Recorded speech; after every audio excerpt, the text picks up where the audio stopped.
एटीएसने अटक केलेले रवी वर्मा पाकिस्तानच्या 2 फेसबुक अकाउंटच्या संपर्कात होता। पायल शर्मा आणि इस्प्रीत अशी 2 पाकिस्तानी व्यक्तींच्या फेसबुकची नावं होती।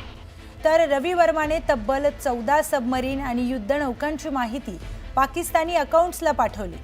रवी वर्माने नेव्हल डॉक मधल्या युद्धनौकांची ही माहिती या फेसबुक अकाउंट धारकांना पाठवल्याचं माहिती समोर आली आहे।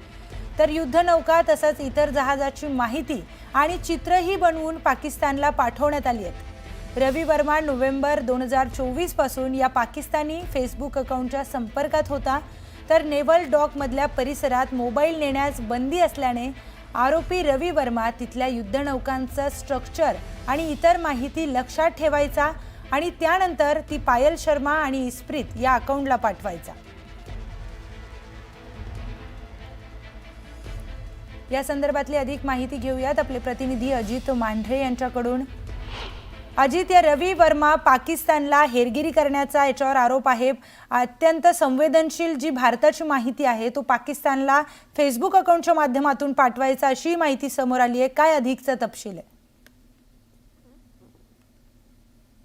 या तपासामध्ये 5 मुलींची नावं समोर आलेली आहेत। त्यामध्ये पायल शर्मा, इस्प्रीत, प्रीती कुमारी, आकृती आणि सिंगल कुमार या 5 अशा मुली आहेत ज्या मुलींच्या वेगवेगळ्या या मुलींशी तो चॅटिंग करायचा, त्यांच्याशी ओळख वाढवली होती।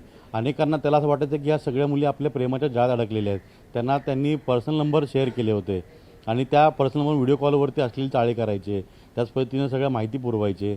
आता अशी माहिती मिळते की त्याला या सगळ्या हनी ट्रॅपमध्ये अडकून त्याला आपण डिफेन्सचा एक प्रोजेक्ट बनवतो आहोत आणि त्याकरता मला काही माहिती पाहिजे, तशी माहिती मला मिळेल का? मी हिंदू आहे, मी भारतातलीच आहे, मी कुठली बाहेरची नाही आहे। त्याला एकदम पूर्ण त्या जाळ्यामध्ये फसवलं आणि त्यानंतर त्याकडून जी माहिती घेतली। पण हा जिथं काम करायचं नेव्हल डॉकमध्ये तिथे 14 अशा अतिसंवेदनशील भाग आहे की जिथं 14 अशा काही वॉरशिप आहेत, काही सबमरीन आहेत ज्या कमिन्स आहेत, म्हणजे त्यांना वेगवेगळे स्पॉट दिलेले आहेत।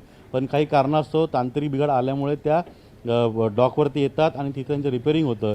ते रिपेअरिंगचं काम करणारी कंपनी जी त्या कंपनीत हा रवी कुमार कामाला होता आणि त्या कंपनीच्या सगळी माहिती घेऊन हा मुलगा तिथे काम करतो हे सगळं काढून नंतर ह्या 5 मुलींनी त्याला ट्रॅप केलं आणि वेगवेगळ्या नावाने वेगवेगळ्या गोष्टी बोलून त्याला वेगवेगळ्या अश्लील चाळे करून खोटं बोलून त्याशी त्यांनी सगळी माहिती काढली।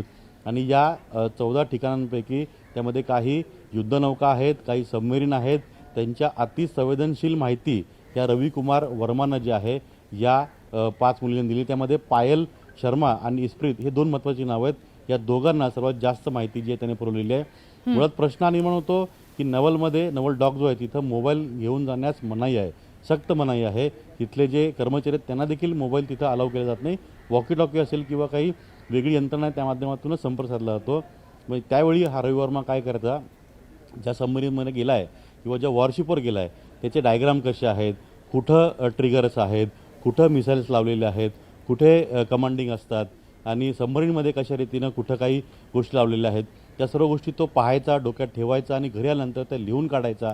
काय काय गोष्टी त्याने डायग्राम बनवलेले आहेत आणि काय काय गोष्टी त्याने व्हॉट्सअप चॅटवरती म्हणजे व्हॉइस चॅटवरती त्याने पाठवलेल्या आहेत। तर अशा माध्यमातून त्याने 14 वेगवेगळ्या ठिकाणांची म्हणजे 14 वेगवेगळ्या वॉरशिप आणि सबमरीनची माहिती जी आहे ती व्हॉट्सअप चॅटद्वारे या दोघींना पायल शर्मा आणि इस्प्रीत या दोघींना पाठवलेली आहे आणि त्यांनी ती माहिती आणि हा सगळा खेळ जो आहे वर्षभरापासून सुरू होता। निश्चितच अगदी धक्कादायक ही माहिती अजित समोर आलेली आहे।